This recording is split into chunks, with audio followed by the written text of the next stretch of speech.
Sugar craving is like cocaine addiction.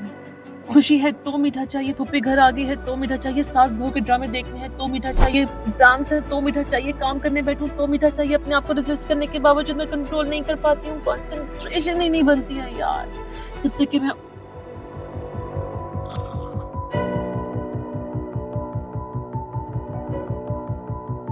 लेकिन मीठा खाने के बाद एनर्जी फिर से लो हो जाती है, थकावट महसूस होती है, लेटने को दिल करता है, क्रैश कर जाती हूँ। ऐसा क्यों?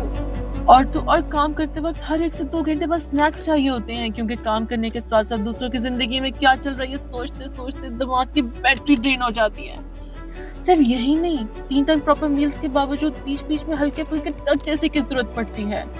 दिमाग सिर्फ खाने के इर्द गिर्द घूमता है, जैसे मेरी पुप्पी की जिंदगी मेरे घर की चारदीवारी के इर्द गिर्द। रात के 12 बजते नहीं है कि कभी मुझे डेली का बीफ बर्गर, कभी चीज फैक्ट्री का मुगलाई पिज्जा, कभी चीज़ का क्रंची पास्ता याद आना शुरू हो जाता है। और अगर एक दिन ऑर्डर कर लूं तो दिमाग की सुई जंक फूड पर रीसेट हो जाती है और फिर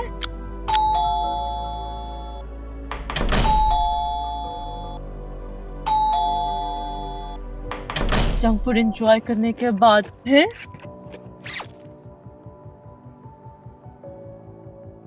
मैंने क्यों खाया, ऐसा क्यों? तो आइए इसको समझते हैं कि ऐसा क्यों। मीठे की क्रेविंग, जंक फूड क्रेविंग, बार बार भूख लगना, ये सब एक दूसरे से रिलेटेड है, पर कैसे?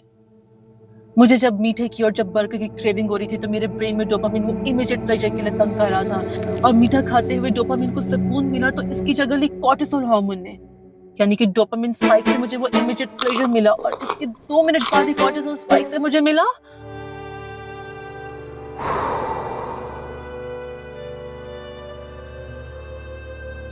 3 टाइम खाना तो मैं खाती हूँ, पर वो बार-बार भूख क्यों? Sugar is my second biggest enemy. Guess the first one. Sugar सिर्फ मीठे में नहीं, शुगर बहू के बने सफेद आटे की गोल रोटी में भी है, शुगर व्हाइट राइस में भी है, शुगर व्हाइट ब्रेड में भी है। मीठा चावल रोटी खाते हुए वो ब्लड ग्लूकोज लेवल स्पाइक हो, जिसकी वजह से इंसुलिन स्पाइक हुआ, इसके बाद ब्लड ग्लूकोज लेवल स्टॉप हो, जिसकी वजह से मुझे भूख लगी। फ्रुक्टोज यानी कि शुगर ने लेप्टिन हार्मोन को स्टिमुलेट किया, जिसके रिलीज होने की वजह से ब्रेन को सिग्नल मिला कि I am hungry, I need मोर।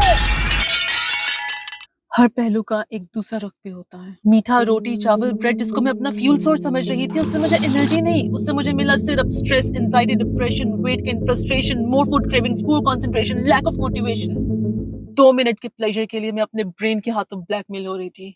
रोज रोज के स्ट्रेस और एंजाइटी से तंग आके मैंने अपनी लाइफस्टाइल को चेंज करने का सोच लिया। मैंने अपनी पूरी डाइट चेंज कर दी। मील्स में प्रोटीन और फैट्स, कॉफी चाय में स्टेविया, स्नैक्स में नट्स, सीड्स और होल फ्रूट्स, 30 मिनट्स की डेली वॉक, और अनएक्सपेक्टेडली 2 दिन में मेरा ब्रेन रीसेट हो गया। शुरू में गंदे वाले विड्रॉल सिम्टम्स आए, लेकिन 2 से 3 दिन में सब सेट हो गया। अब मेरी बॉडी एनर्जी के लिए फैट सेल्स को यूज करती है, which is the most sustainable form of energy. Meals के बीच में मुझे फुलनेस का एहसास रहता है, मुझे भूख नहीं लगती, मुझे मीठे जंक फूड की क्रेविंग नहीं होती, और इस सब से मुझे मिला good mood, good feeling, positive energy, motivation, good concentration और हेल्थियर एंड ब्राइटर स्किन। और now I am able to deal with negative energy very well.